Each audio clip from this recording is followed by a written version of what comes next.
So this was brought to my attention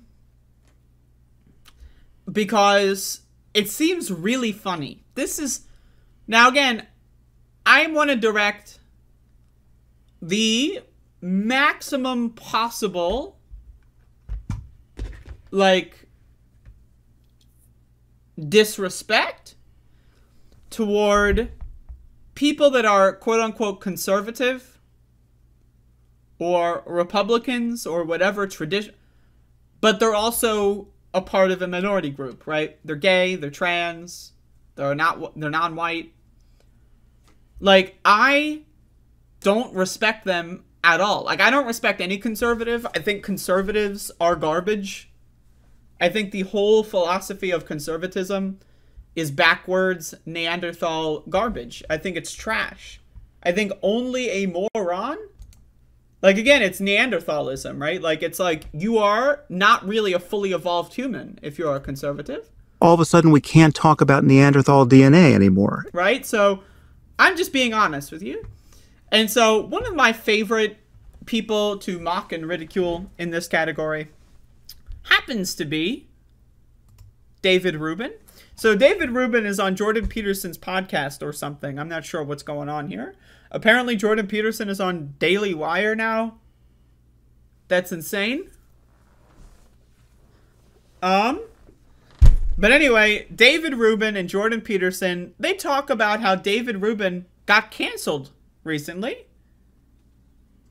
And why did he get canceled? Well, we'll find out. Let's watch. We have to, when I see this now, suddenly, like, you know, when we announced that we were having kids, there was some pushback online from more religious people on the right. By the way, 99% of it was all anonymous people. It was virtually nobody it was certainly nobody that I knew. There were one or two people that had blue checks on Twitter, but it was all these people, you know, talking about the sanctity of marriage and all of these things. But I'm sympathetic to conservatives who go, boy, you know, we let gay marriage happen, and look what's happened since. Now we're into all this gender stuff, and they're literally teaching gender theory to 5-year-olds who know nothing about gender or sex or anything else. I see it. I see what they were worried about, and unfortunately, the left.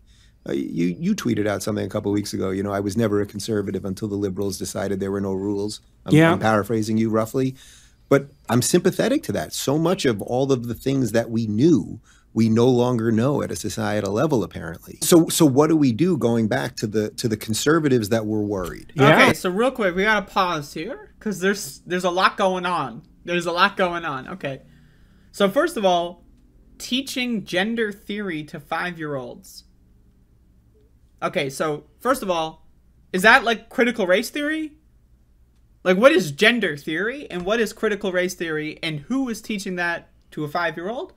Like, is saying, oh, some people are gay, is that teaching gender theory? Like, what, like, that, like seriously, I like, what the fuck does that mean, teaching gender theory to 5-year-olds? I don't know what that means. But then also, we teach kids things now that 100 years ago, we didn't know anything about. Like, we teach our kids to wash their hands. 100 years ago, 200 years ago, kids didn't wash their hands. Whoa. You're telling me society is advancing and we're teaching kids new things that we're discovering in society that make us a happier, healthier society? Like, I don't know. You know what I mean? Like, what? So, like, I don't know, man. The whole concept of conservatism, again, it's Neanderthal tier. It's like you're trying to claw us backwards. And, like, that's the thing. Like, there really, ultimately, is no such thing as conservatism. It doesn't exist, right? Because people, when you ask a conservative, so-called, what they're trying to conserve, they'll point to this, like, mythological period in American history or human history that never really existed, right? It's like Western films. Like, you know, Western films, right? A lot of them were produced in, like, you know, 30s, 40s, 50s. And they're based on, like, stories from that generation's, like, grandparents that were living in, like, the Wild West, right? But before, like, movies and cameras were invented. And so But, like, again, it's a mythology, right? They take these stories that, you know, were probably modified and warped over the course of generations, turn them into films. These things, they may have been a basis in reality. Some of these things in Western films, you know, might be slightly based on real events. But most of them are going to be cartoonized, like, mythologized versions of things that may or may not have actually happened, right? And then people will see that and they'll think it's like a documentary. Oh, this is how the Wild West actually was, right? And then they want to go back to some imagined past that never actually existed, right? And so, like, that's why conservatism doesn't really mean anything. It's anyone that identifies as a conservative, ask them what they're trying to conserve, and they will just never be able to answer that question because it doesn't mean anything. If there's no actual, they're not conserving. It doesn't. There is nothing that they are conserving because what they want to conserve doesn't actually exist. It's made up. That this is where we were going to end up.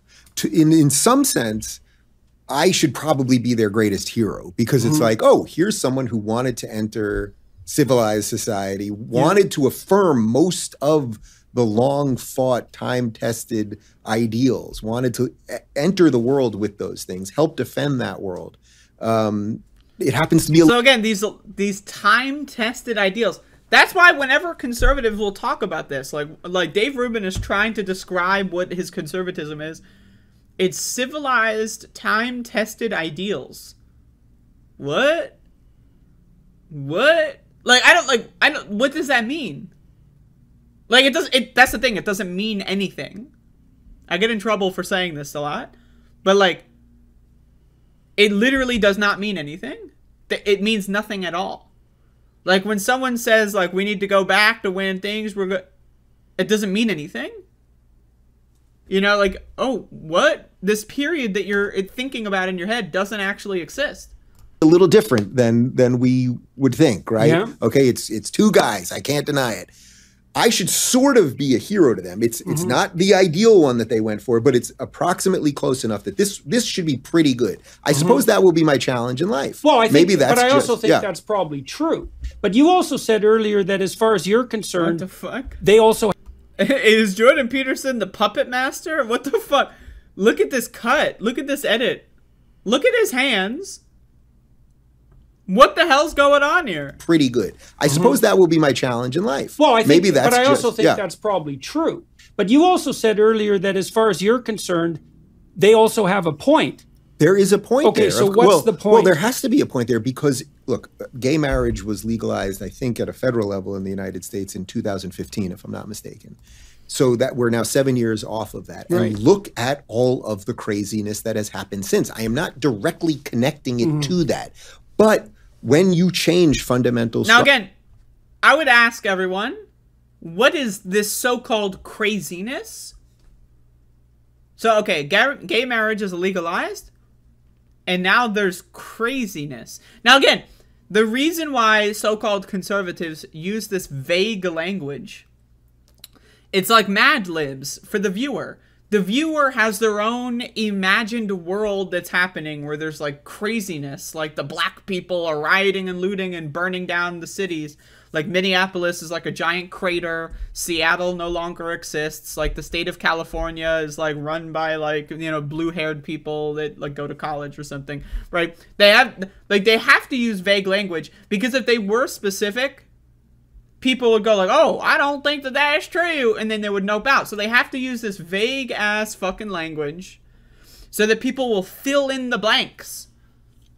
Like Joe Biden is like, you know, far left, like communist in their world. In reality, he's like a fucking, you know, 2010s era Republican. Like, you know what I mean?